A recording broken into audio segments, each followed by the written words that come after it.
Right, a huge welcome for the first time to author John Heyman with The Falsification of History and What Was the Real Truth Behind the Sinking of RMS Titanic in 1912.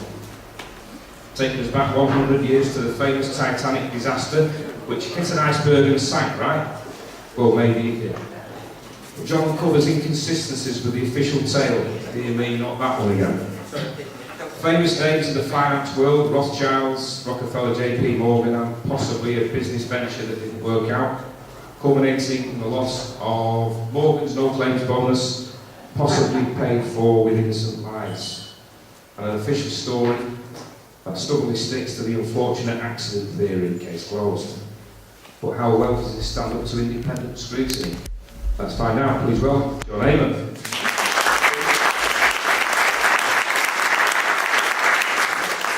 Thanks very much, everyone, and welcome to the real story about the sinking of the Titanic. Just first of all, can everyone hear me at the back? Okay. Yeah. Okay, good. Right, what I'm going to tell you tonight is quite a complex little tale, or quite a complex large tale. So what I've tried to do, I've put together a PowerPoint presentation that hopefully tries to simplify it. You must bear in mind that there are 2 or even 3 strands running concurrently through the whole story.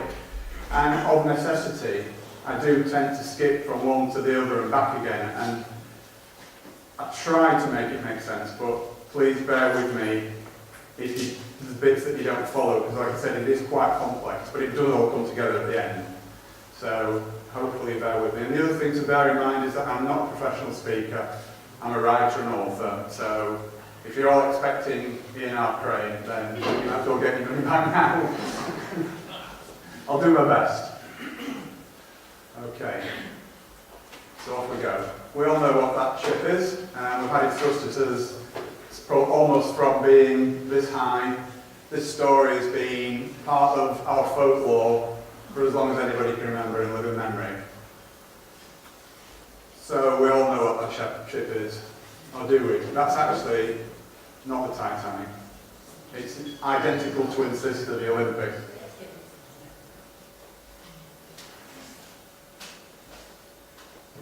So what do we know about what happened on that night of 14th, 15th of April 1912?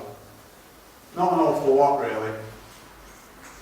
Although we hear so much about it, everyone thinks that they know the story. Well, trust me, you don't. And this is what we're coming to now. We know for sure that a very large ship sank in the early hours of the 15th of April. And we know that there were more than 1,500 lives lost, and that 700 survivors were rescued by another ship, the Carpathia. But once you said that, you said everything. Everything else is really up for question, seriously. And I'm going to show you how that is the case. So let's start by having a fresh look at some of the facts. Moving swiftly onwards. Yeah, so to come up with the story that I've come up with, obviously it wasn't all my work, but there's a lot of my own research gone into this, and a lot of the stuff in there is stuff that is unique to me. So where did I get it from? Well, this is where I got my information from. I looked at the transcripts of both inquiries. There were 2 inquiries about the Titanic disaster. One was the American inquiry, one was the British. Looked at both of those. I looked at Howland and Wolff public records. Howland and Wolff was the shipyard that built the ships. Okay, various other sources, libraries, internet, blah, blah, blah. And the one thing that really struck me about it all was that there were so many unanswered questions and anomalies with the official story that made me just think that, hang on a minute, let's have a closer look at this. So what does the official story consist of? It's basically all those things. Can we all read that at the back? Is it large enough? Yeah, okay. So at the risk of just standing here and reading the slides, it's basically all propaganda from the White Star Line. Dozens and dozens of eyewitness accounts, hardly any of which agree with each other. Contemporary newspaper reports, which I'm sure some of you are aware of this phenomenon. Whenever there's a disaster that's not as it appears, the first reports that come out you never see them again, a lot of them, because they change the official story as time goes on, and some of the reports contradict the new official story, so you never get that. So by looking back at old newspaper reports, I've actually found a lot of stuff that's never mentioned and absolutely conflicts with the official story. Okay? So the inquiries were generally regarded as a whitewash. Okay? And the conclusions that they came to were so obviously incorrect as to be mind-blowing. There was also a British and US government cover-up, which again, as we go on, I'll talk more about that. And one of the things that has been responsible for the apocryphal tale about the Titanic, one of the major things that's been responsible for it, is a book, which some of you may have read, and a film, which some of you may have seen, and it was this one. I need to click on now. It's called A Night to Remember, and it was written by a guy called Walter Lord. And Walter Lord, just for a bit of background on him, he was an ex-CIA agent. Now, the first thing that interested me was what on earth is an ex-CIA agent doing writing a story about a shipping disaster 40 years previously. And the conclusion that I came to on that was for the same reason that the CIA get involved in anything and everything, and that is to cover it up and obscure the truth. So the Titanic myth that we all know and love so well is a result of that book and that film. And trust me, 80% of it is utter hogwash. Right, so let's just set the scene a little bit. We have to turn back the clock a little way, first of all. A guy by the name of J.P. Morgan, John Pierpoint Morgan, who was a big American financier at the turn of the 20th century, from the 19th into the 20th century. Very close links to the Rothschilds and the Rockefellers and all the usual suspects. Okay, he bought the British White Star Line, which was the line that eventually built the Titanic and the Olympic and the Britannic, the three sister ships. Okay, the British government, because it was a foreigner, they had to sanction the purchase. And they imposed certain conditions on that purchase, on that sale, which, please bear that point in mind, because that will become very important a little bit later on.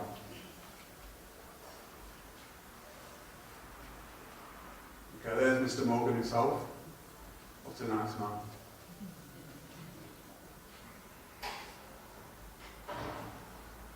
Okay, so in 1907, Morgan asked Harland and Wolff Shipyard, who almost exclusively built ships for the White Star Line, by the way,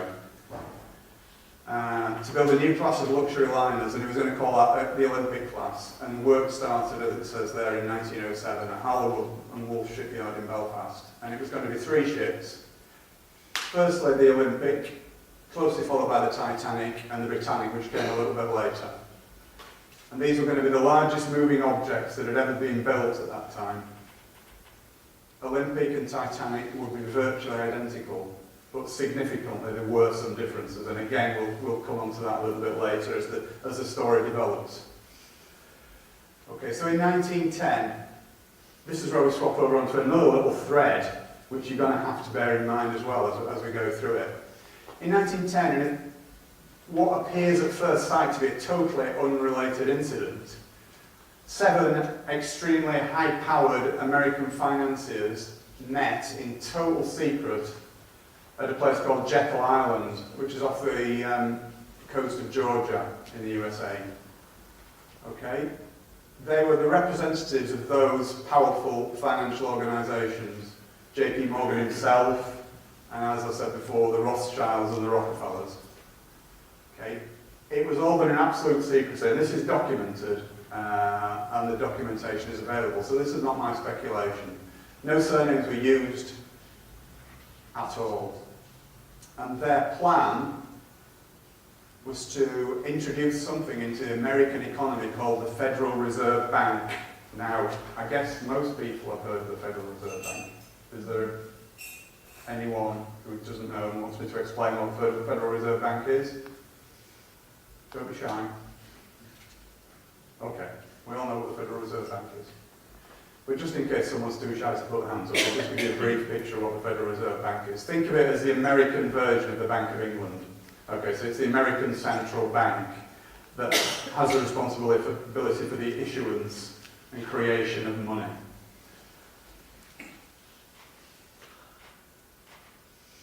Okay, now, the reason for the secrecy was that there was some powerful opposition to this plan.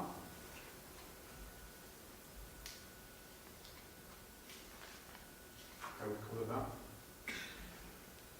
Why was the Federal Reserve Bank so important? It was one of the next step in their plans for world domination, basically. They needed the Federal Reserve Bank to just backtrack, say, 20 years before 1910 to about 1890. The decision had already been taken. Now, this might sound fantastic to some of you, but others may know that this is the case. In 1890, World War I was already in the planning, but there was no way of financing it because it would have taken absolute massive amounts of money, huge amounts of money. And the only way that they could do that was to come up with a way of creating money. And the way that they decided to do that was by introducing the Federal Reserve Bank, which was basically going to usurp from the American government the ability to create and introduce money into the economy. So it's so important because World War I was a big part of their plans for the 20th century, and that's why it was brought in. But as I say, there were powerful interests opposing the Federal Reserve Bank, not from any benevolence of the masses, of the ordinary people, but only because it would seriously diminish their own fortunes. And this guy was one of them, Benjamin Guggenheim, you may recognise the name. Another guy was John Jacob Astor, and Isidor Straus. Now, neither of these were three of the richest men in the world, but none of them derived their own fortunes from finance. It was industry, retail, leisure, but not finance, and that's very important. I'll just give you a moment to read that. I won't read it out myself, but that's an important statement from Henry Ford that Henry Ford made in 1918. And he was talking about the Federal Reserve Bank.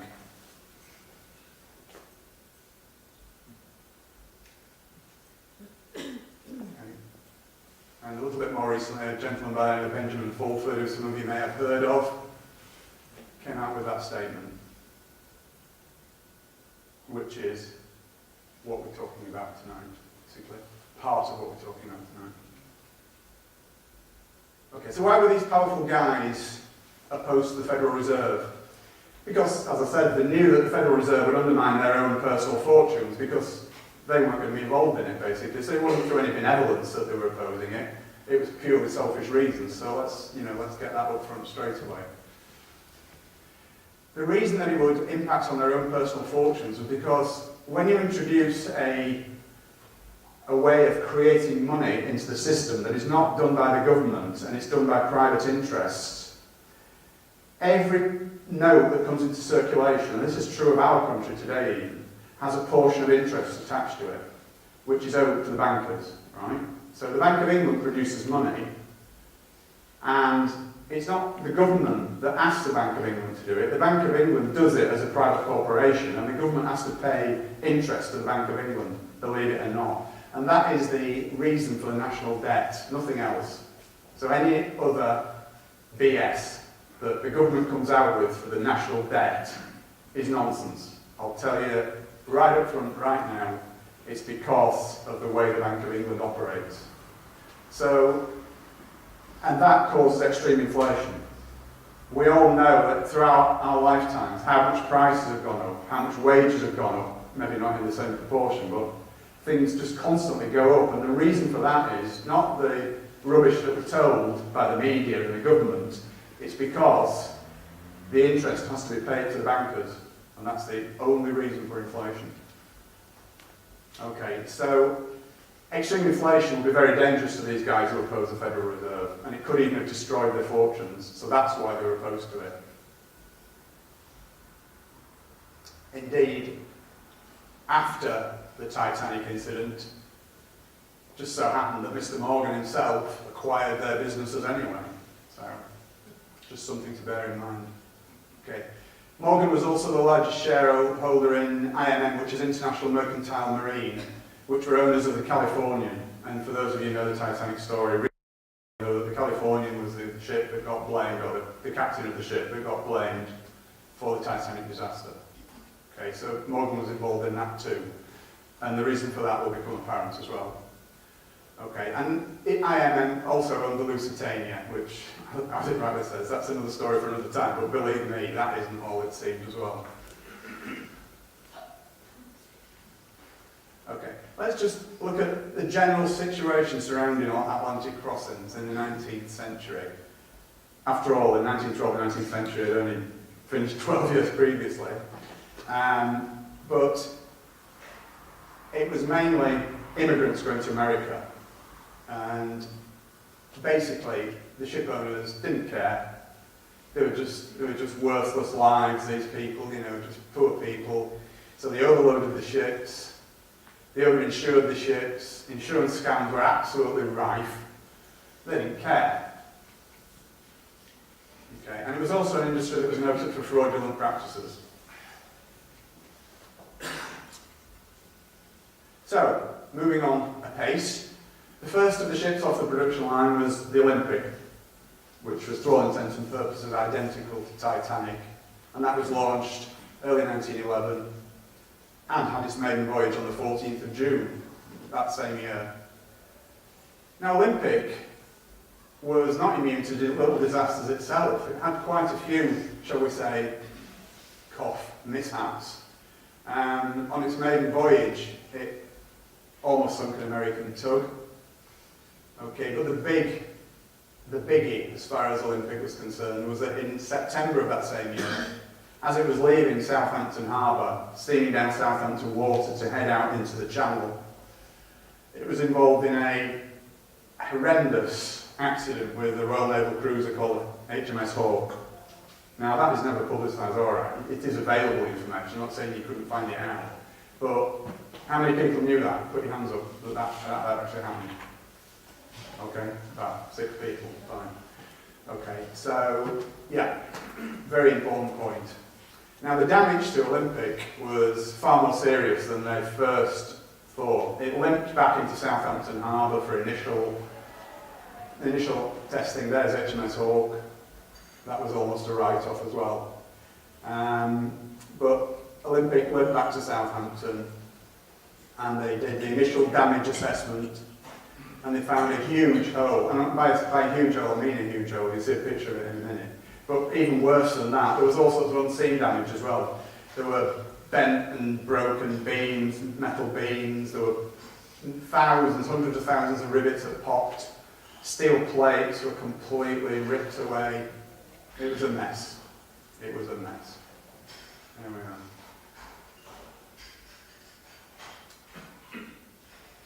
And that was the main bit of the damage, but it stretched. It had an impact down almost 1/3 of the ship.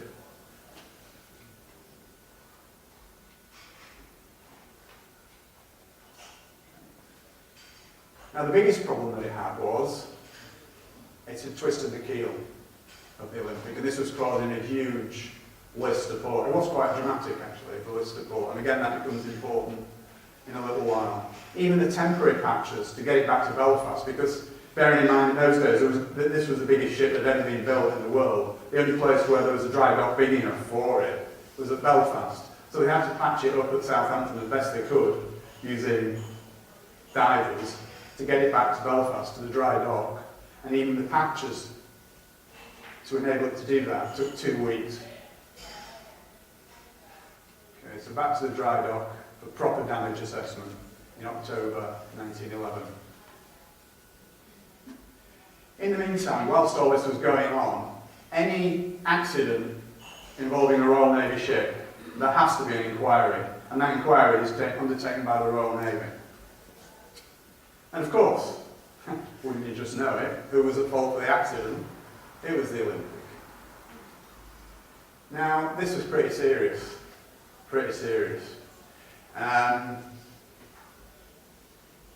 The Lloyd's of London declined the insurance claim, which was an absolutely massive blow to the White Star Line. Now, it was not only liable for damage to Olympic, but it was also liable for damage to HMS Hawke, and this was going to run into many, many millions of pounds, and in those days, millions of pounds were serious money. And the upshot of it would be that had that been allowed to continue, then White Star would have been bankrupt. There's no question about that.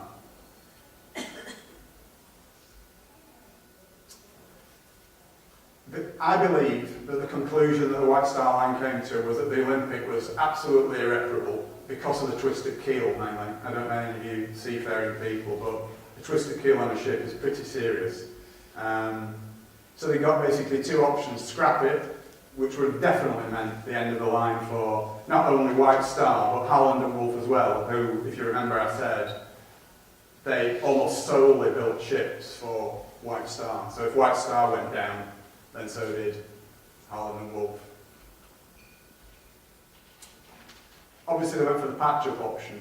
I think they were just buying time, to be honest, see what could happen. So they patched it up, and that took 7 weeks. So bear in mind that 7 weeks out of commission, it was a lot longer than 7 weeks if you take the time before it, from after the collision until the 7 weeks began, and then add tack the 7 weeks onto the end of that. It's a lot of time for a ship of that magnitude to be out of service. The speculative investment that JP Morgan and co. had put into the Olympic class meant that they needed a return on their investment really, really quickly. And not only were they having to pay for all these repairs, but they were losing the revenues that would have been generated by the Olympic traversing back and across the Atlantic, taking passengers. So it was a huge, I can't stress that enough, it was a huge financial blow to them. Okay. Now we know that steel struts were put in place to brace the keel, and I will return to that towards the end of the presentation. So just bear that one in mind as well. Okay, and also to expedite the repairs, they actually borrowed the starboard propeller from Titanic, which was not finished, but it was well underway. It was probably about 2/3 of the way built at this time. Okay, so basically they needed Titanic in service as quickly as possible, along with Olympic, to start generating revenues. Otherwise. Okay, so Olympic was actually involved in yet another collision, believe it or not, when it got back into service in January 1912. And it lost a propeller blade. It had to get back to Southampton, and we know that there was severe vibrational damage, which obviously didn't help the cause at all. And it created enormous stress on what was an already badly damaged ship, even though it had been patched up. So back we go to Belfast again. Propeller blade replacement. Now it's interesting this, because according to Holland and Wolff records, a propeller blade usually took about 5 hours to replace. It was just a case of unscrewing bolts, big bolts, I grant you, but just a case of unscrewing bolts, and with a team of a few men, that could have been accomplished in 5 hours. It actually took 4 days. It was in dry dock for 4 days, having that propeller blade changed, which is a little bit strange, but we'll have a look at that for now. Okay. So what were they doing for 4 days? Well, strangely enough, Olympic had been launched by this time, although it wasn't finished. It was sat there in the water. And they were photographed together several times in Belfast around this time. Don't forget, this is like 3 months before Titanic's maiden voyage, and they were together. Originally, the Titanic was meant to be going out on the 20th of March, but that was put back to the 10th of April, partly because of all the contretemps with Olympic. And there they both are, the two sisters sat together, almost identical, almost.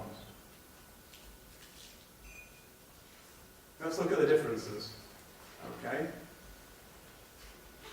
On the forward part of C deck, which is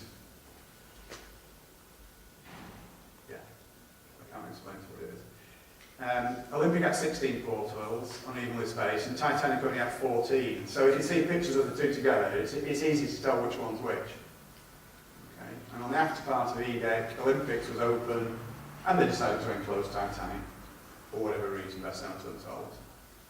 Okay, so did they switch them? Well, let's have a look. I think they decided to switch them with a view, you probably guessed by now, with a view to sinking what had been the Olympic to claim the insurance money. Okay, and that, I think that decision was taken shortly after Titanic had been launched. Okay. It wasn't as that big a job. In those days of non-mass communications, there weren't hundreds of photographs, there weren't TV programmes about them, there weren't news broadcasts about them. It would have been quite simple to do. They took a hand-picked group over one weekend, and there is apocryphal evidence for this, that there are urban legends existing amongst the White Star, amongst the Harland and Wolff, the descendants of the Harland and Wolff workers from that time, that said that they'd been passed down from grandfather to father to son, that this had gone on. And that was bribery and threats to families, that if anybody said what was really happening in that shipyard over that weekend, then they'd probably never work again, and that could have been a death sentence in those days. No such thing as social security. Never work again. And as I say, it would have been a reasonably simple procedure. Okay. Only minor changes. They put carpets down in Titanic, which they never planned to do, and the reason they did that, I think, was to cover the scratched lino from what had been originally Olympic. They need to change the nameplates, they need to change the life belts, they need to change the lifeboats.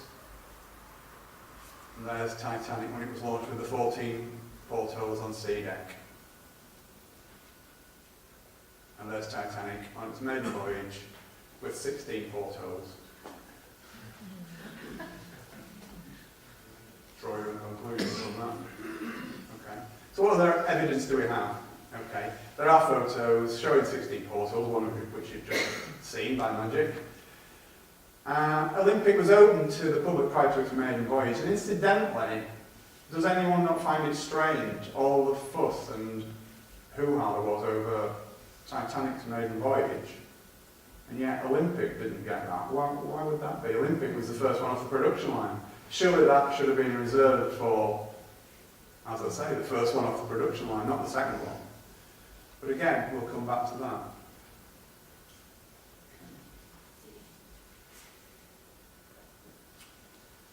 Another little piece of evidence for a switch was that a guy called Lawrence Beasley, who was a second-class passenger, he reported a list of port throughout the voyage. He was a survivor, obviously, and he mentioned it to the crew or to anybody who'd listened, but of course it was ignored.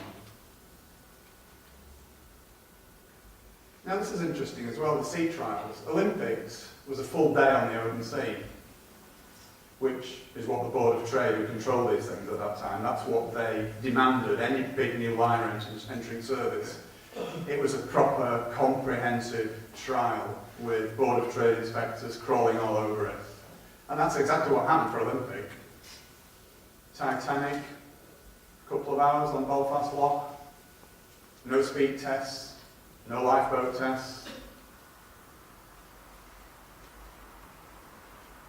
And also, when Titanic docks at Southampton, having left Belfast earlier, ready for its maiden voyage, only 2 firemen and stokers signed up for the voyage. Now this again leads me on to something else that is extremely important. Lots and lots of people said, lots and lots of crew members who were constantly looking for work and constantly out of work, said they would never sail on her again, or that class of ship again. And it's also important to note, this is another thing that never ever gets mentioned, but during that time of Titanic's maiden voyage, there was actually a massive countrywide coal strike going on. And there were no ships leaving the UK for America, or for anywhere for that matter, because coal was impossible to get. So there were thousands and thousands of ship workers, stokers, waiters, stewards, you name it. Thousands of them were out of work because they only signed on for one voyage at a time. No matter which line they worked for, they only signed on for one voyage at a time. So as soon as they docked back in the country again after they'd been away, they were out of work until they could find the next ship to sail on. Now there were thousands of them laying idle because of this coal strike, and none of them signed on. Why would that be?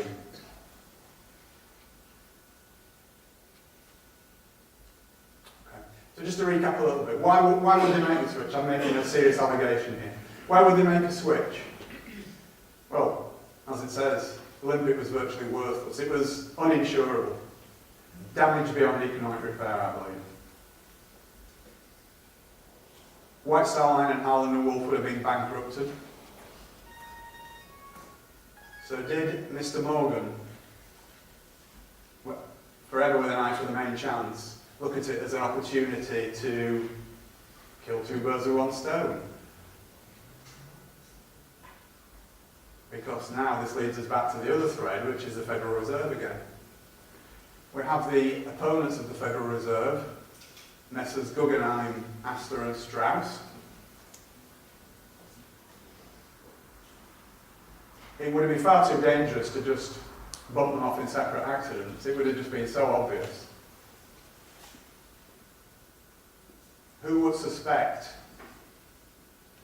that in the aftermath of a shipping disaster of that magnitude that these people are being murdered? If they were murdered, of course.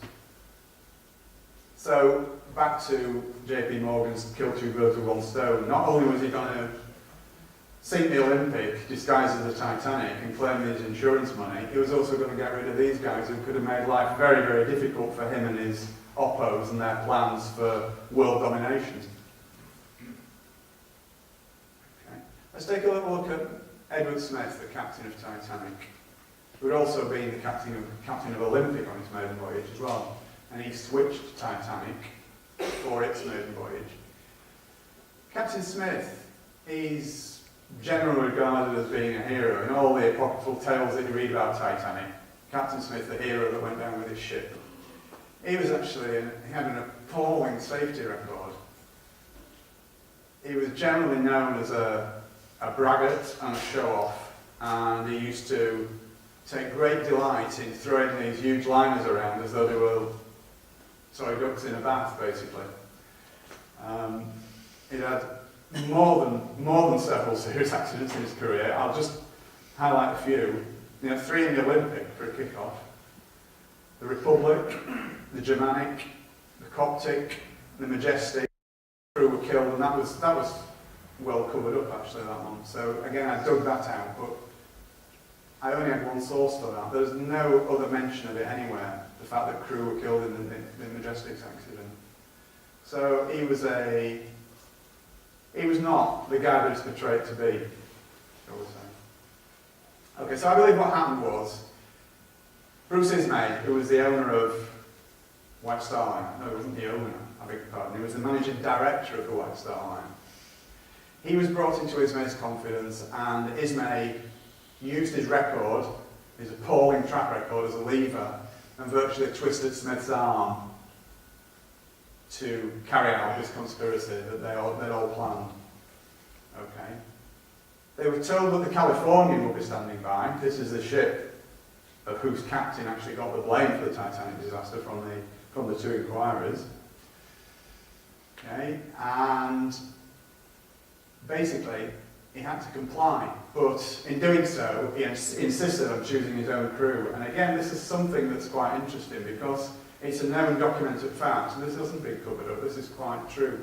The fact that just before the Titanic's maiden voyage, all the senior officers were swapped around.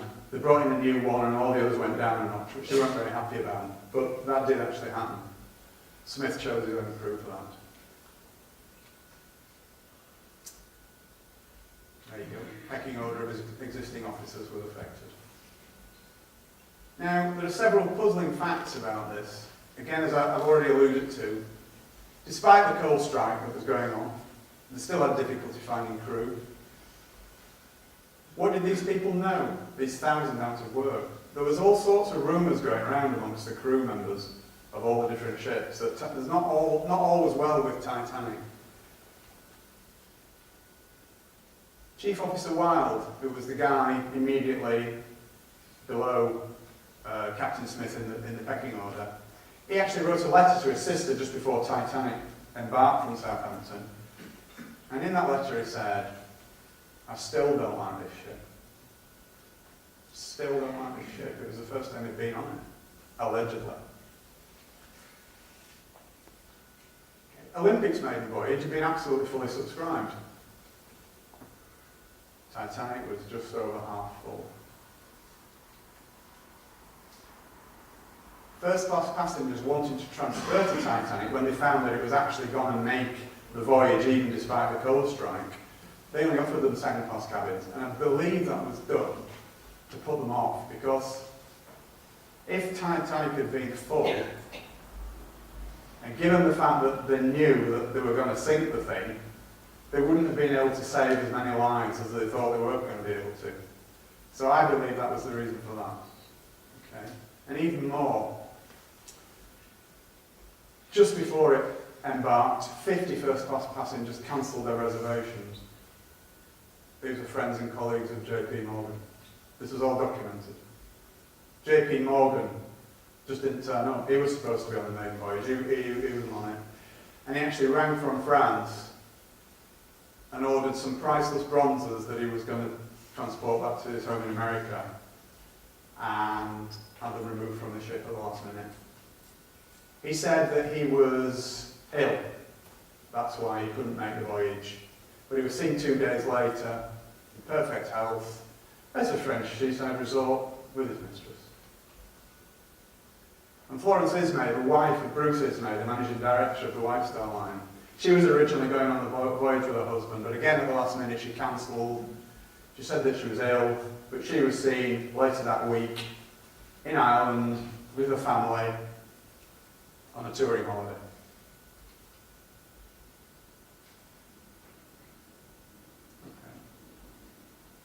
So what do we know about the Californian? We all know that the Californian was the ship that never came to Titanic's rescue and got the blame for the disaster. Yeah? Is everybody aware of that fact? Right, well, California, this is quite an interesting issue as well. Again, despite the coal strike, Californian left England, I think it left London, 5 days before Titanic. It's had a full complement of coal somehow. Nobody knows how or why. Well, we know why, perhaps. It's had no passengers. I mean, just that fact on its own. It's had no passengers. Why would you send a ship across the Atlantic with no passengers? People were clamouring for passengers across the Atlantic. Everybody was stranded because there were no ships leaving. So the one that is leaving has no passengers. Does that make sense? It's just me. Okay. And also, this is really interesting. I was gobsmacked when I read this. I'm sure you will be as well. There was no cargo. Does anybody know what the cargo was on the California? The only cargo that they had? No. Sorry? No. 3,000 woolen sweaters and 3,000 woolen blankets. Exactly. There she is, the Californian, and there's Captain Lord, who was the master of it. So, on the 14th of April, the Californian came to a dead stop in the middle of an ice field. Now, the story we all hear about that is that, well, of course it stopped because it's in the middle of an ice field. It's too dangerous to carry on. No. Captain Lord, he was a tall man for those days. He was 6 foot. But for some strange reason, he decided to spend the entire night of the 14th and 15th of April on a sofa in the chart room fully clothed. Again, it's all documented. This is not conjecture on my part. It's all documented. He ordered the boilers to be kept fired. Now, normally when ships shut down, for whatever reason overnight, they shut the boilers down to save fuel. Okay? And the crew were made to be on standby overnight. Okay? So what was he expecting? What was he expecting? I can't imagine. I really can't imagine. So back to go to the Titanic, and again, I'm sorry we keep having to swap around, but because everything's happening concurrently, it's not just a chronological story, it's backwards and forwards, so I hope you're sort of following it, and I do apologise for the intricacies of it, but it's the only way I can tell it really. Okay, so again, I mentioned this before, huge fanfare and build-up to the maiden voyage. Olympic, nothing. Could it possibly have been the reason for Titanic's massive publicity? Was it to attract the social greats of the day to it in great numbers, including Messrs. Strauss, Guggenheim, etc.? In fact, much of American high society was aboard.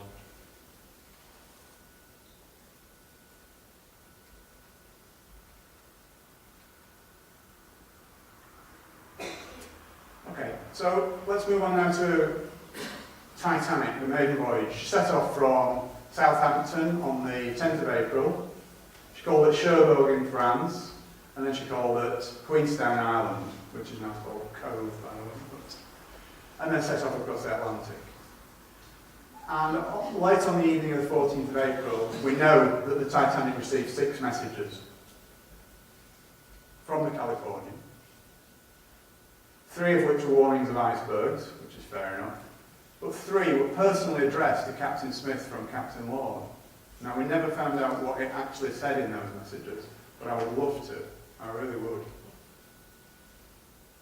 And one of the things that so we do know what it said in one of them. It was a precise location of where California had stopped for the night. And why would he do that? Well, I mean, just think about that with the benefit of hindsight, if you like, on what we now know about what was going on. Why would he tell him exactly where California had stopped for the night? What was the point of that? They weren't even part of the same shipping line.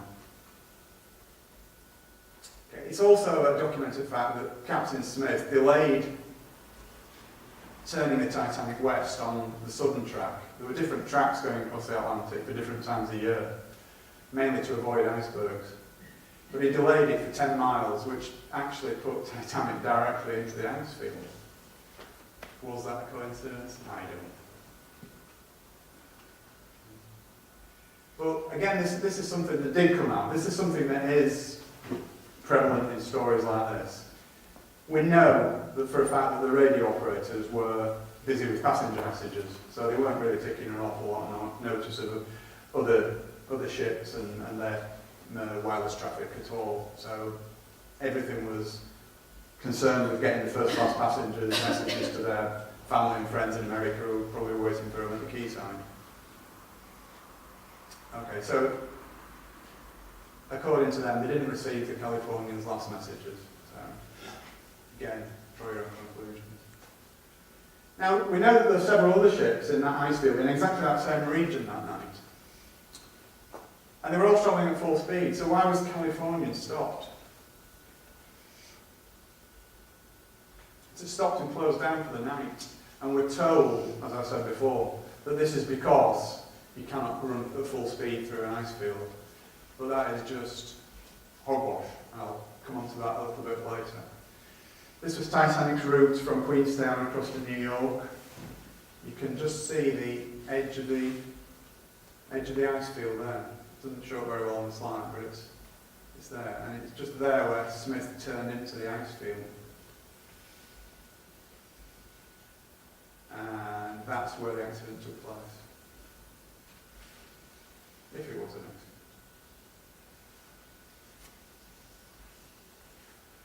accident. Okay, so get to the actual incident itself. It's 11 o'clock in the evening, 2 lookouts, Fleet and Lee started their watch, their shift. Okay. And strangely enough, as Captain Lord had done, Captain Smith also decided to spend a night fully clothed on a sofa, not in his cabin. 1:35 p.m, the iceberg was sighted and a warning was sent to the bridge. And the helmsman was ordered to port around it. Which, incidentally, doesn't mean turn to port, it means turn to starboard. It's a bizarre thing, but it actually means you turn to starboard, which is the right, and you port around something. It means that the rear end swings out like that. Sorry if nobody can see my arm, I do apologise, but it swings round it like that. So that's called porting around it. Okay, now that would have been fine. That would have worked perfectly. They would have missed the iceberg, completely missed the iceberg, apart from the fact that somebody reversed the engines, which guaranteed a collision. Because the speed Titanic was going at, porting around it would have taken it, at full speed, would have taken it a wide berth around the iceberg and past it. But reversing the engines meant that it was like slowing right down, so it didn't have time to get past the iceberg. So that actually more or less guaranteed that there would be a collision. So why was that done? Again, it's all very strange, all very weird. Okay. First Officer Murdoch, who was on the bridge at that time, so he was effectively in charge of the ship while his superior officers were sleeping or off duty. Did he deliberately guide Titanic into the iceberg? Because it was him that gave the order to reverse around. This is an experienced guy, you know. He wasn't a rookie. He'd been around a bit. He'd been on the ships for 20 years. He knew what he was about. You don't get to become first officer of a huge liner like that without knowing, you know, what's right and what's wrong when you're issuing instructions to helmsmen. So that in itself is very strange, and leads me to think that something wasn't right there. Now, another interesting point is that Titanic's turn circle was 1,280 yards, which, as it says on the slide, is about 2/3 of a mile. And its stopping distance from full speed is at 850 yards, which is just under half a mile. Right? Now, in his testimony to the American inquiry, Lightoller, who was the second officer, said that the iceberg had been visible from 2 miles. So, when you just read that information again, given that fact, why did it hit an iceberg? If its stopping distance from full speed, and it wasn't even travelling at full speed, was 850 yards, and the iceberg was visible from 2 miles, something's not right.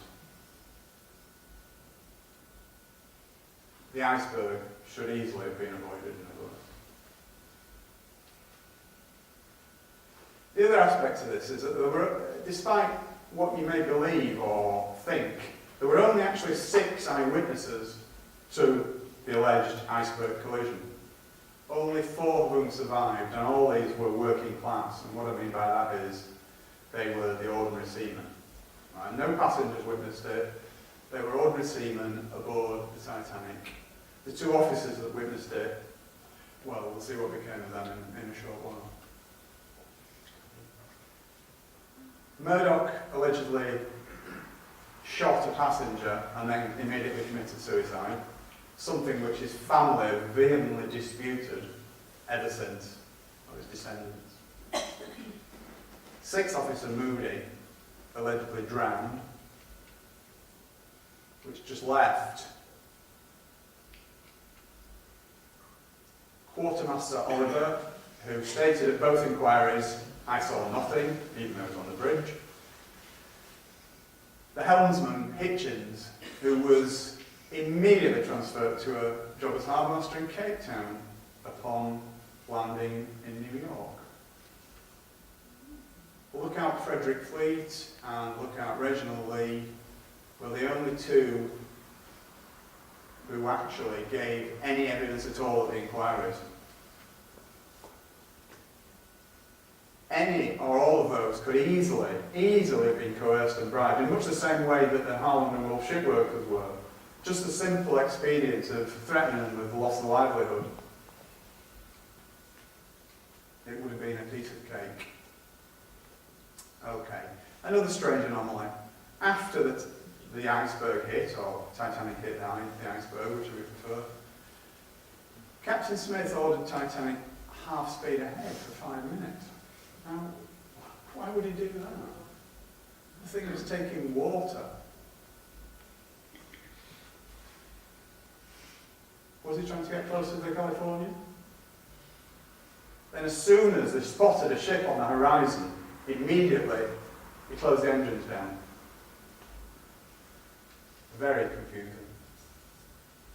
So what we'll do now is I'll just do this little recap and I think it's time for a break. Okay, so now we have a ship standing dead in the water, Californian, sorry, Olympic, Titanic. A rescue ship standing by, which we believe to be the Californian. We have messages sent from California stating its position, for whatever reason. Smith can see a stationary ship on the horizon, and he assumes it's the Californian, and therefore everything is going to plan. And I think we'll leave it there on a little break.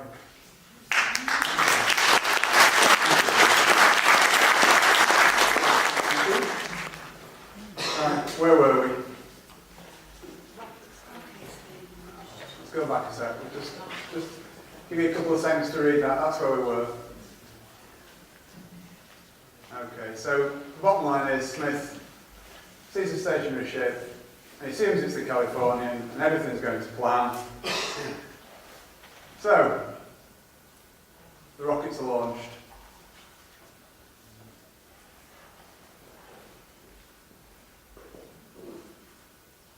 Okay, so Titanic starts sending out its signal rockets around midnight. The signals were seen by the Californian's crew, but only white ones, and that's significant because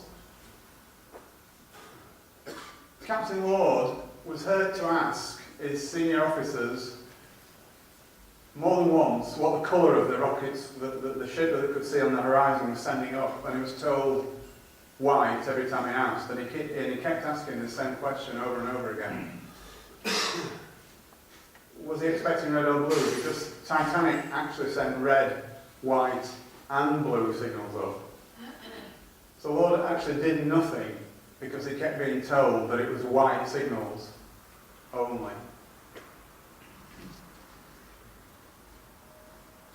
So that begs the question really, were these white only rockets, were they from another ship?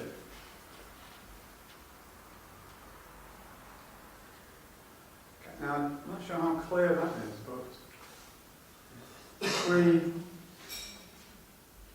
here's the Californian, okay, and here's the reported position of Titanic, the red boat, but here was the actual position of Titanic. And in between the Californian and the Titanic, again, this is something that is not reported widely, there was a smaller ship called Samson. Obviously that's a little bit exaggerated, but you can see the effect of the curvature of the Earth. Because of the distance between the Californian and the Titanic, which was actually 19 miles, although according to Titanic's reported position it was only 11 miles, the curvature of the Earth was actually obliterating Titanic, as you can see from the diagram. However, Samson, significantly, was visible. Now, the Samson, what was all that about? I hear you ask. Right, well the Samson was actually an illegal seal fishing boat. And it was discovered much later, after the event, that it was actually in that vicinity sending up white rocket signals only. Now why was it sending up white rocket signals? Rather a strange thing to do if it wasn't in distress. But as a seal fishing boat, it was actually culling the seals from all the ice flows around in the ice field. And it was recalling its small rowboats that it sent out to the various little icebergs, growlers and ice flows that were around there. And it was calling them back in. And to do that, it was sending up white rocket signals. And how do we know that this was the case? Well, first of all, the captain admitted it after the event, long after the event, and he also said that he'd seen coloured rockets from the other direction, in other words, in the direction from where Titanic was. So I believe what happened was that Californian actually saw the white rockets. Ward was privy to the information that Titanic's distress signals are going to be red, white and blue, and so he did nothing with the white signals. But those white signals have since been interpreted as coming from Titanic, which is incorrect.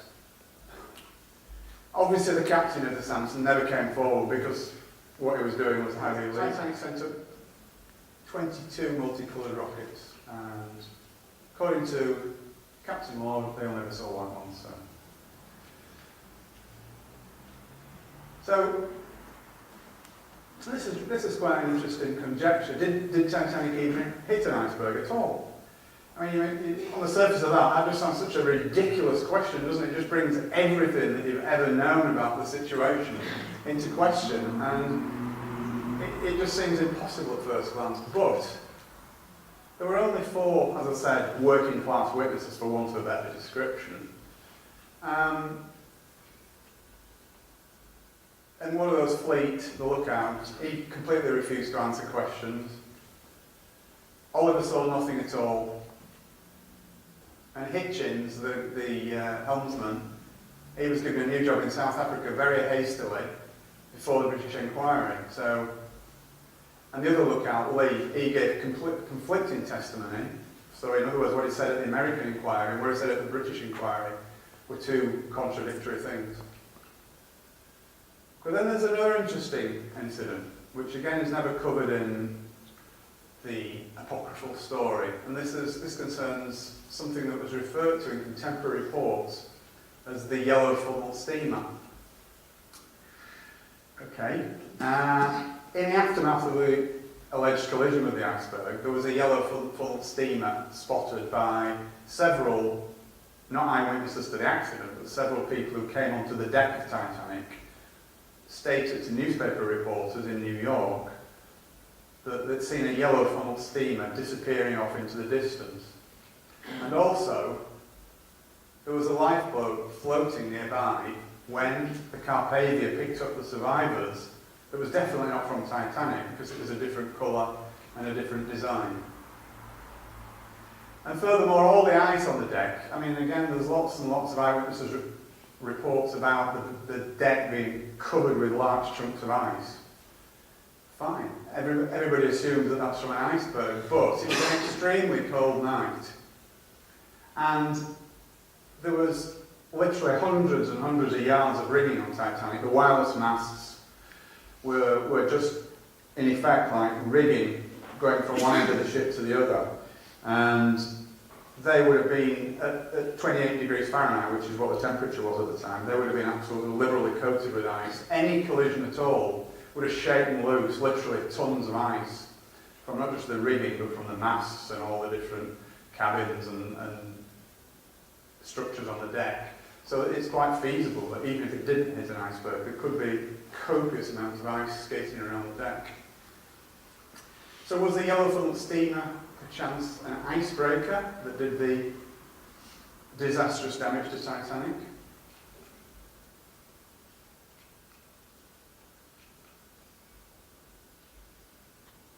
Okay, apologies for the skipping around a bit here, but it's necessary because there's so many things going on at the same time, and it's difficult to do it as a chronological story, if you like.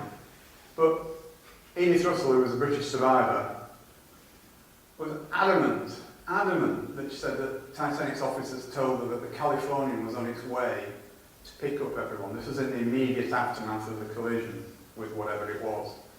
Okay, so the officers told her the Californian was on its way.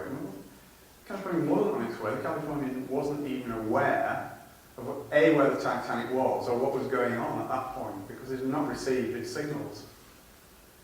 So how did the officers know? The lifeboats are less than half full. Everybody knows that. I mean, they were. I mean, that's no exaggeration. The lifeboats are less than half full. But why would that be? What on earth would possess officers, experienced officers, to actually send out lifeboats half full? Well, we hear all sorts of stories about how that was, but to be frank, none of them stand up to close scrutiny. I believe that the reason that the lifeboats were sent out half full was that Captain Smith knew that the Californian was standing by, and he ordered the lifeboats sent out half full. He thought the Californian was closing on the Titanic, so the lifeboats were sent out with the intention of bringing them back again to ferry everybody else off as well. So it was an expedient at that time. Get as many people on board as you can on these lifeboats. Doesn't matter if they're not all full, because they'll be coming back very soon. Because the Californian is steaming towards us, closing the gap. So it doesn't really matter. Meanwhile, Lord was still waiting for his coloured rockets, and the Californian was just sat there doing nothing. And eventually, it actually dawned on Smith and the rest of the senior crew that the Californian wasn't coming, and by that time it was too late. Okay, around 5:30 in the morning, Lord actually discovered that the Titanic had sunk. They'd actually kicked the wireless back into action again, because the Californian's wireless had shut down at midnight. Don't ask me why, I don't know. It doesn't make sense, but it did. He got the wireless back on again at this time, and he found to his horror that the Titanic had already sunk. And he set off towards them at that point, but it was too far away to do anything. And at that same time, Carpathia was just actually reaching the lifeboats from Titanic that were all, by this time, tied together and floating along, being rowed along in convoy. Okay. All the lifeboat passengers were taken aboard Carpathia and given medical aid. Bruce Ismay, the managing director of the White Star Line, who you remember was on board the ship for the maiden voyage, but his wife wasn't.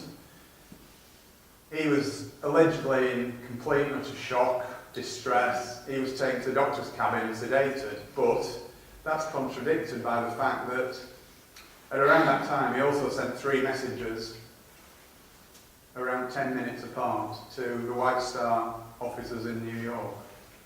So again, a strange anomaly. And once they arrived in New York, all the crew were immediately subpoenaed to attend the official inquiry, which was to take place the following week. Sorry about that. Skip some. That's an interesting photograph, actually. It's nothing to do with the conspiracy at all, but it's just that's the first Titanic lifeboat arriving at the Carpathia. Somebody on the Carpathia took that picture, which is a very poignant.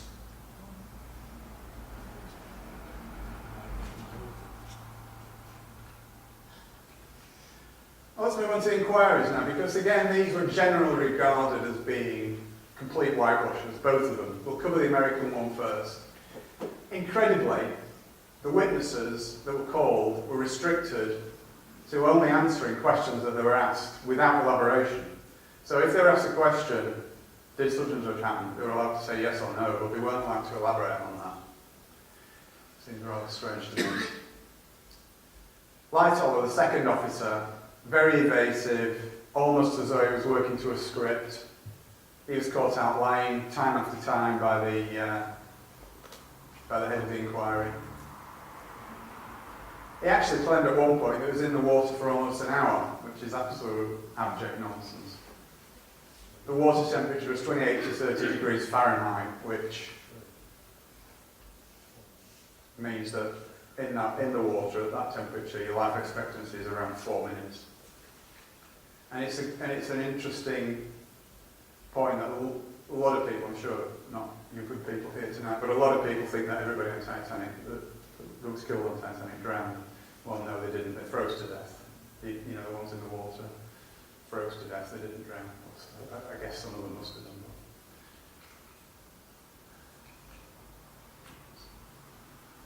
that. Lightoller referred to the inquiry as a complete farce, and he wasn't wrong. Stacks and stacks of contradictory evidence. I've got loads of examples, but there's far too much to cover in an event like this without boring and all silly. Okay, Fleet, again, he was very intransigent, he refused to answer questions. When you read the transcript, it looks to me like he was told to say nothing, and he did his best to try and say nothing, but he was coerced by the guys who were cross-examining him. And as a result of that, because he was just an ordinary guy, he wasn't very eloquent, he became very angry and agitated. And it was obvious that he was covering something up when you read the transcripts. Okay, and this is an important point as well. At the American inquiry, they actually brought in 2 or 3, I can't remember which, but there was 2 or 3 experienced sea captains asked the questions, and they all said that an iceberg of the size that allegedly collided with Titanic can be seen 3 to 5 miles away on moonless nights. And also, significantly, it's normal procedure to maintain full speed because of that fact. So why was Californian stopped? It really does beg the question.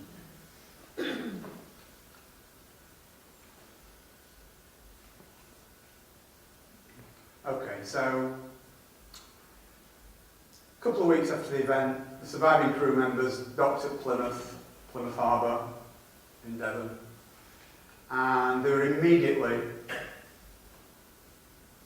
held against their will. They were kept in a holding pen, for want of a better word, overnight. There were 165, 168 perhaps, and they were all held against their will overnight, which is obviously illegal.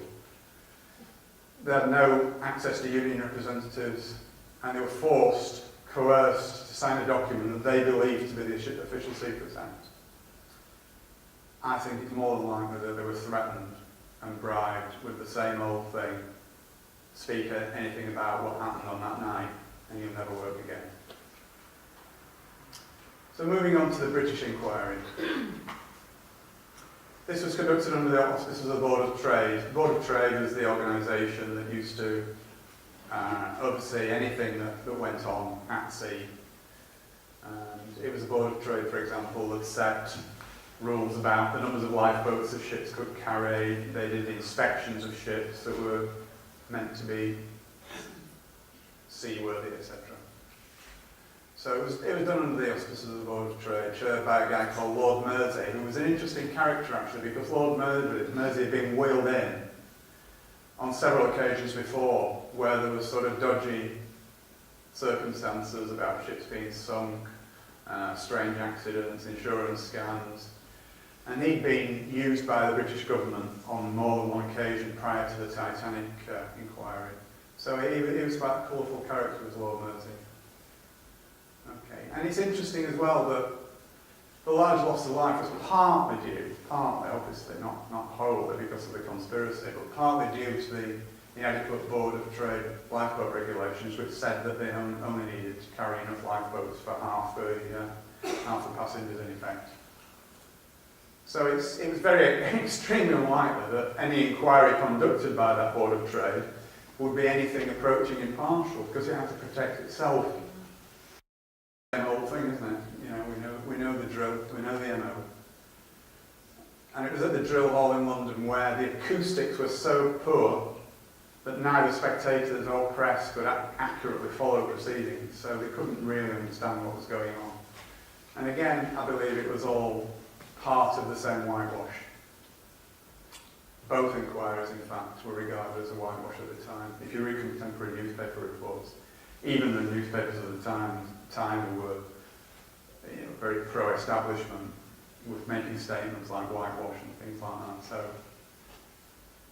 and interesting as well, Harold Sanderson, who was one of the directors of the White Star Line at the time, under his cross-examination, he referred to the Titanic as the Olympic all the time. On at least 12 occasions I counted in his testimony, he called the Titanic the Olympic, which might be just an accident. But and there's Lord Mersey, the pillar of the establishment,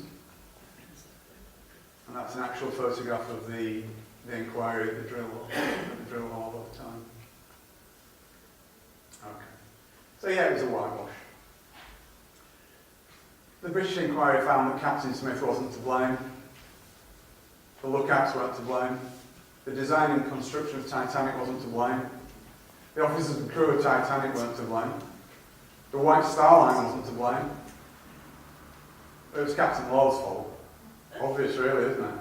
So it's poor old Lord as a scapegoat. Although I'm sure he was in on the plot, it was a bit rich to actually pin the entire blame on him.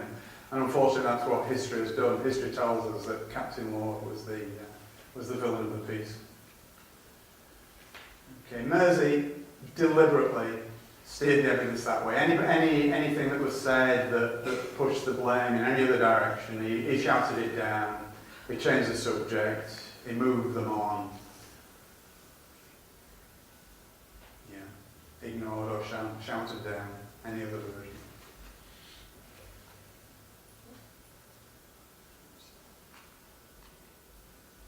Okay, and I actually deflected the attention away from lots of other things that I would have thought might have been sort of fairly important. Things like Titanic's bulkheads should have been at least one deck higher. That would have probably saved the ship. And the fact that the Board of Trade, if you remember right at the beginning of the presentation, I told you about the sea trials. They signed the Titanic off after about an hour and 40 minutes of sea trial on Belfast Lock.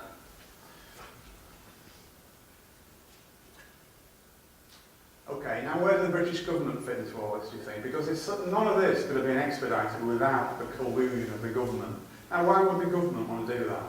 What would be the motive for the government to do something like that? Okay, let's have a look at that. Okay, so it couldn't have happened without their collusion. There's no doubt about that. Interesting that there would have been absolutely massive political repercussions if White Star and Hallam and Wolff had been bankrupted. For a start, there would have been 25 to 30,000 people out to work in Belfast at the shipyard. And when you take into account all the dependent industries, that figure would have risen much, much higher. Okay, the Liberal government who were in at the time, under Asquith, would probably have not been re-elected. But more importantly than any of that, obviously important, but not as important as, if you remember, again, cast your mind back to the beginning of the presentation, I said that Morgan came to an agreement with the British government, which he had to do in order to take over the White Star Line in 1903. Okay, so in taking over the White Star Line, he agreed that any White Star Line ship at all could be requisitioned as troop carriers in the event of war. And given the fact that we know that World War I was already the plans for World War I were already well advanced, you have to trust me on that, it is true. This was extremely important. If Morgan had not had this agreement, he could have just taken the ships away. Even if the White Star Line had gone bankrupt, he would have been able to take away the assets from the company, which would have been the ships, and the government would have lost their troop ships. Which is what it says on the next slide, basically. As a major creditor, Morgan would have been perfectly entitled to exercise his rights to seize those assets, the ships, and the government would have had no troop ships. So the government therefore fixed the inquiries, in my humble opinion, in collusion with the US government, which did the same at their side of the pond. As we know, they all work together anyway, don't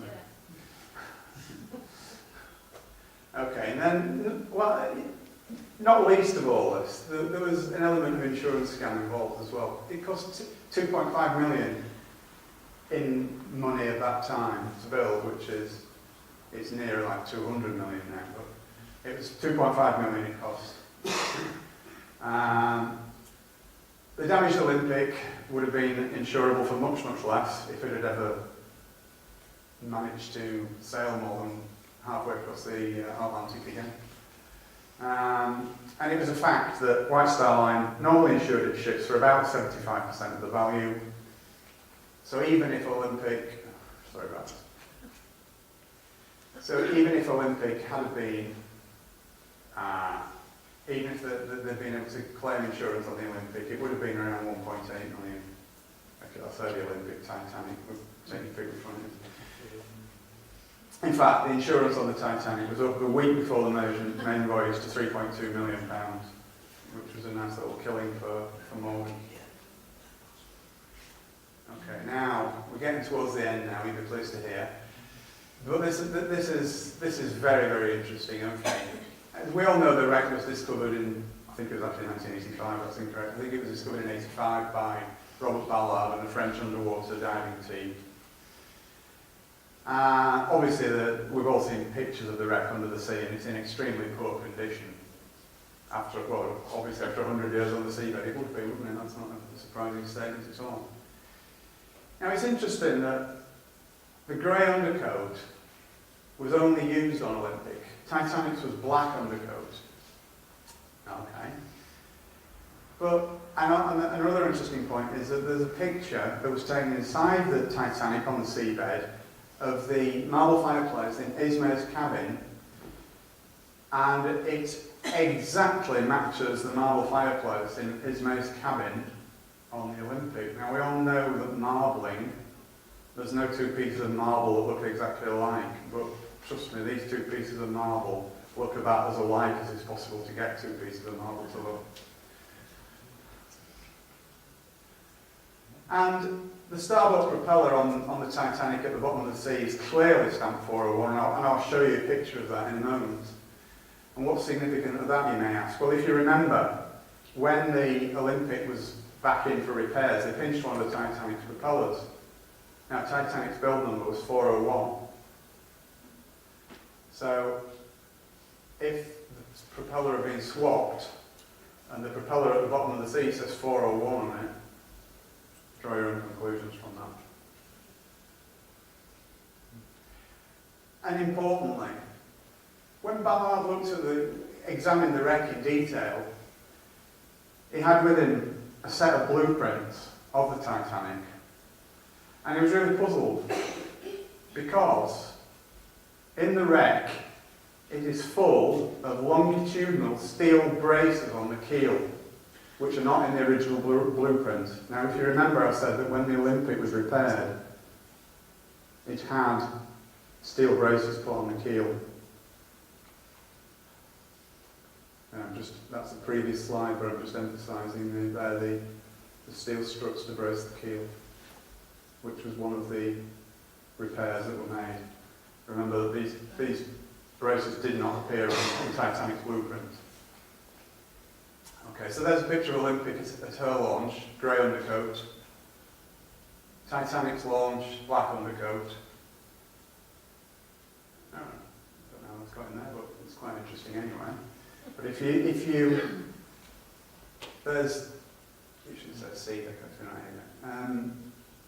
You can't count them from here, I do appreciate it, but that is Olympic, photographed in Southampton in 1929, and it's got Titanic's 14 portholes. So there you go. Now, 29. It was scrapped in 37, I think, or 38 maybe. Okay, so let's examine the wreck a little bit now. I'm nearly there now, I promise. Okay, so again, it's not a very clear picture, but if you look at these, where the paint has run here, you can clearly see the grey undercoat peeping through. And we know that there's only Olympic that has grey undercoat. So that's an interesting little point. And there's the 401 stamped on the propeller. It's not that clear on this picture, but you can just about make it 401.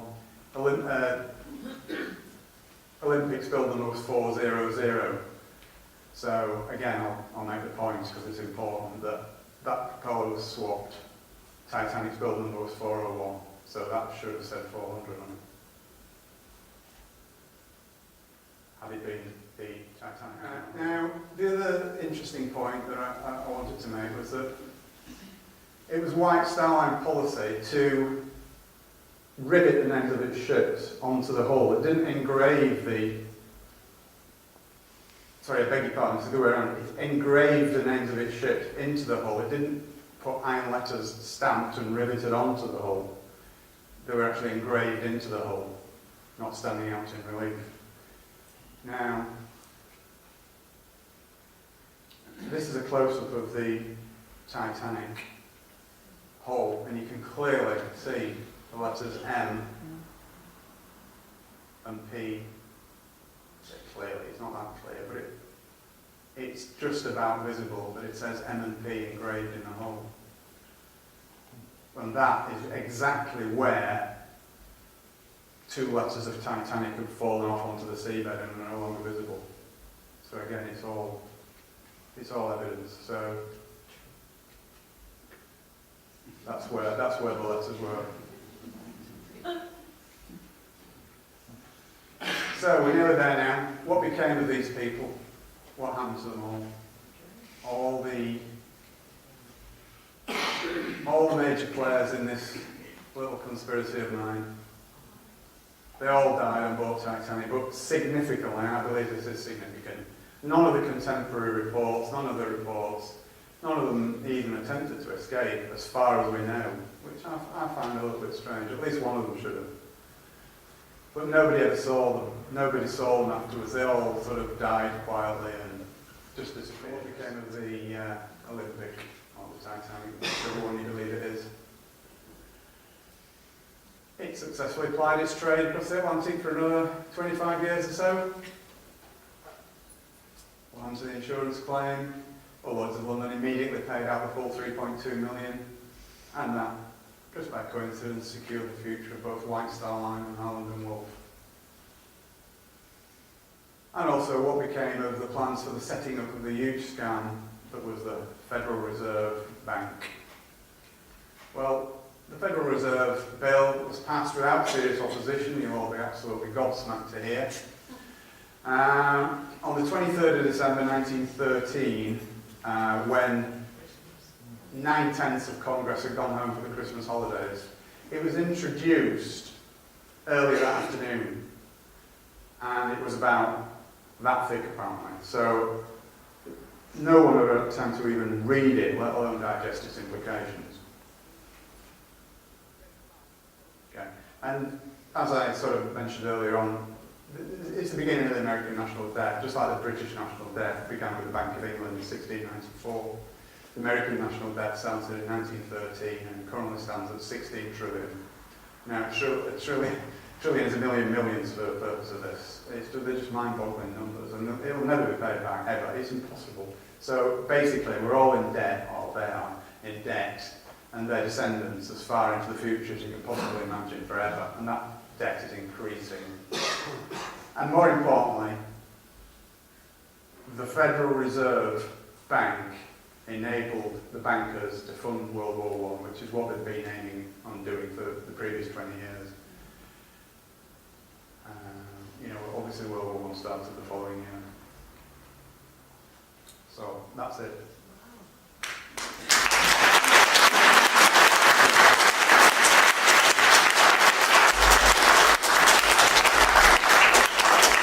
Some of it may be a little bit of a stretch, some of it might be a bit tenuous, but... Which person was it dated above the on the ship? And you said that He's made the managing director of White Star Line, yeah. he survived. He survived, yeah. He got the life, so... Hi. Do you know if the damage from the iceberg was anywhere near the massive damage to the Olympic in that collision? No, apparently all that bit of the ship is covered up. I know it's a good question actually, but no, that bit of the ship is covered up, so you can't. There's no evidence for that really. But interestingly enough, there is a picture, which I've not managed to get into the presentation, but there is a picture available on the internet of the Titanic leaving Southampton Harbour on its maiden voyage, and you can see there's a patch in the hull. You can't actually see a patch in the hull. They're slightly different coloured plates. Yeah, it could be just coincidence, bad photography or whatever. But, They declared it the site of the Titanic a national sort of monument thing, haven't they? So that Yes, down on it or that's right. It's so you can go and have a look. it's regarded as a grave, isn't it? Yeah. Yes. Do you think this had anything to do with why the Americans didn't enter the war right at the very beginning regarding all this sanctions? It's an interesting question, and I've not really given that any thought. But Seems funny, it's like 2 or 3 years after the First World War Yeah, started. yeah, but don't forget that even though it was in America, the Federal Reserve, I mean, these people transcend all countries. They're not just Americans. These people, if you follow the pyramids to the very top, they don't have any countries at all. It's just a free-for-all across all nations. You know, you could argue that all nations had only been created anyway to create an illusion that we live under, that things are as they are. But these people know no country boundaries, and the countries don't matter to them at all. So I wouldn't attach to them. For people that can question the fact that powers that be would massacre thousands of people just to get part of their globalist plan, Yeah. you have to look at 9/11 and 7/7, exactly the same scenario. So you just treat it as cattle. Absolutely, you don't care. But interestingly, to go back to the time period when this happened, chivalry was dictated that it was women and children first, Yes. and yet Ismay got off, and the industrialists could have put a stop to the Federal Reserve. What a fiasco. Yes, exactly. Yeah. I mean, Ismay lived in shame for the rest of his life over what he did, because he actually he got into a lifeboat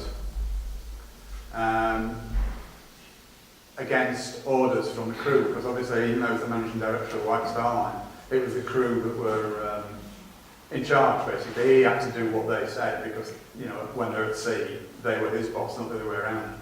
And they actually said, no, you can't go in. And he just got in. And he lived in shame for the rest of his life, and he died in the late 1920s, I think it was. But he'd immediately resigned from the White Star Line as soon as he got back to England.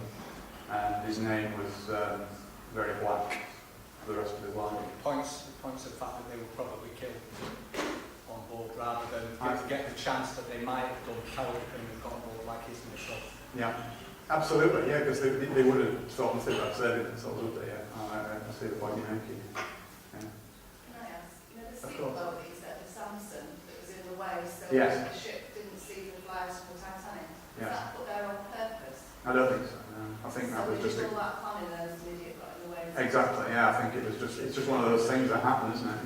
That just seems so silly to have gone to all those lengths and Yeah. then somebody just got in the way. I mean, you know, I don't claim for 1 minute that this is absolutely exactly what happened. I'm just putting this forward as a hypothesis. But a lot of the stuff I have actually, you know, I've not made anything up, put it that way. But what I have done is build a story around the stuff that I have found out, if you understand what I'm saying. So I'm not saying that my story is absolutely 100% correct, but what I am saying is everything that I've researched and found out is 100% So there been correct. someone else on the boat that's got rid of Sorry, just move over here, I can't see for that much. the three, Astor, Strauss and Guggenheimer? What happens to them, do you think?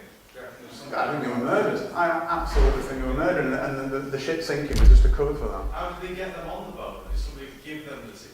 Because that's a good coincidence. No, but this is what I was saying about the maiden voyage of Titanic. It was made out to be this great thing, and anybody who's going to be on there, you know. Right. So that's why it was all hyped up to get people like that. They probably had an invite, but I think they paid for their own passages. I'm pretty sure they did. Yeah. Do you reckon somebody with an agent was on there that... I would say it's absolutely almost certain. Yeah. Yeah. Seems interesting when you read the thing at the back of the book about all the people who are on board, Yeah. how fruitless some of these lies were when you consider that when they did all the survivors, it was all Lord such and such a person and manservant all the way down. Oh yeah. And yet you got Absolutely. probably 70% of them were not even working class, were they? That's right. Yeah, no, very, very few working class people actually survived. You know, it was very top heavy towards first class, Yeah. and second class a little bit more, but third class, but not as much as first. You know what I mean? Hi. Can you just enlarge, Dr. Simpson, on your comment that they were planning the First World War? Yes. 1890. It's a very big picture. I mean, the Titanic incident is just one tiny little jigsaw puzzle in a massive, massive picture. Okay. Were they planning a war, any war, or was it going to be between England and Germany? It was going to be between England and Germany because Germany, it was regarded in elite circles, shall we say, that Germany was getting too big for its boots. Right? Germany was taking trade markets away from the the British and the American corporations, which ruled the world then just as much as they do now. So Germany needed to be taught a lesson. So they had to find some trumped-up charge to nail Germany. So that was all going on. But they needed more than anything. They needed the finance, and the way that the final nail in the final piece in the jigsaw puzzle of World War I was the Federal Reserve scam, because within months they generated enough money because they could just print it to actually carry that out. But they've been wanting that all along. And the whole history of the 20th century I find extremely interesting, because although all the stuff happened that you hear about, it certainly wasn't for the reasons that you hear about. World War I was designed to end as it did so that World War II could happen, and which is exactly what happened, because at the end of World War I, Germany had such horrific reparations to pay. They didn't finish paying it till 2009, by the way. Did you know that? World War I reparations. That they knew it would cause extreme austerity in Germany and extreme, shall we say, the big extreme parties such as the Nazis that would come to power, and they actually funded, it was the Americans that funded the Nazis anyway, because it was all part of the same master plan. They don't leave anything to chance, these people. I know it sounds fantastic to anybody who's not come across these ideas before, but I've been researching this stuff for like 10 years or more, and that's what I do. I don't have a job. I'm a full-time researcher and author now, and honestly, when you scratch just a little bit below the surface, the world is not at all like you imagine it to be. Not at all. Well, So, my dad said to me before 1972 that wars didn't take place the way they're presented. They were organised. why do you say before 1972? He died when he was 70. Oh, I beg your pardon. Sorry. If I have my 3 wishes, I would live for an hour, but Right, I'm right. just asking what he meant. Yeah. Well, all wars are artificial constructs. They're all done for not the reasons that they tell you they're done for. It's mainly about making money. We could go on all night about it. It's such a big topic. What's your take on what is going on at the moment in this austerity and crashes and Greece and so forth? Have you got any theories about that? Oh yes. How long have you got?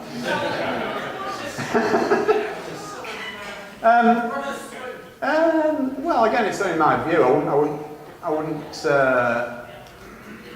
suggest to speak for everyone, but it's all part of the same thing. It's about control of populations. I mean, when you think about it, let's just take the Greek situation and the Spanish situation as an example. Who does Greece owe all this money to? Owes it to the EU? Who does Spain owe it all to? Owes it all to the EU. Every nation is in debt to the EU or to other countries in the EU. Why not just say, all right, well, that debt pays off that debt pays off that debt. It's all artificial constructs. They do it to keep us all in a state of fear and poverty, because that's the only way they can control us. That's the only way 10,000 people can control 7 billion people. And it's all part of that bigger picture. And again, it's not the sort of thing that you can just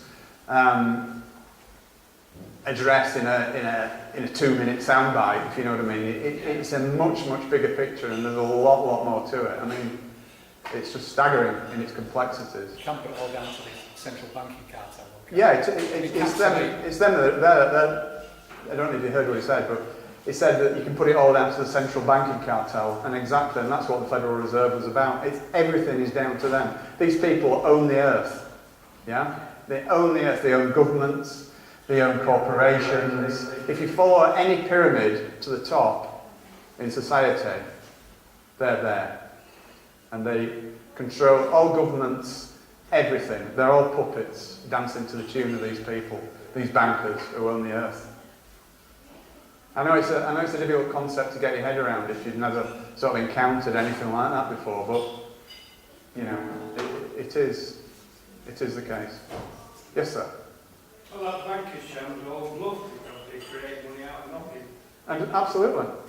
It's the prerogative of the country to produce its own money. That's self-evident. Absolutely. And they ought to just call the bluff. Well, if the British government, or if any government, created its own money, we wouldn't have a national debt. There wouldn't be a national debt. Well, it doesn't have to borrow money. Exactly. The national bank is as well. Absolutely, absolutely. Well, there's Japanese are supposed to be borrowing 700 million Japanese to build a nuclear power station. Yeah. Well, if we accept that, they'll owe 700 million worth of Britain. But if the government that created 200 million to build a power station, that will contribute to the wealth of the nation, Yeah. and we get all the benefit, and we own it. So this Japanese law investment that's we suppose is going to Japan, it's just not stopping it, it's just nothing. Yeah. They create out nothing, and it becomes money when we accept it as money. Yeah, exactly, yeah. So we just produce our own money. It's just another tiny little strand in the whole spider's web is going on. Yeah, absolutely. So there was a story that it might have been some by a torpedo. Because you did mention another ship there. Well, it could have been, yeah. Yeah, I mean, it was just my presumption that it might have been an icebreaker. It could have been a torpedo for all I know, yeah. Have you ever heard the idea? I've read it to you. No. I mean, one thing I didn't mention in the presentation was, and perhaps I ought to, is that the actual hole in the side of Titanic was very strange. It was a very strange shape. Yeah, that's it. It was about that wide, and it was about 60 metres long. But the interesting thing about it was that it actually penetrated 1.6 metres into the ship. Now, how can a piece of ice do that? Have you ever seen a piece of ice that shape? That's 1.6 metres long and only that wide, and yet can break through steel. So what are you actually saying? Well, I'm saying I don't think it was ice that did it. So what do you think you actually I think it was an icebreaker. I'm guessing, to be fair. Oh yeah, I understand that. Yeah. But I suppose I'm more saying that it wasn't ice rather than what it actually was. John, I think you've done a fantastic job on a really complex subject. Thank you very much. Absolutely splendid. Thank you. Your name, ladies.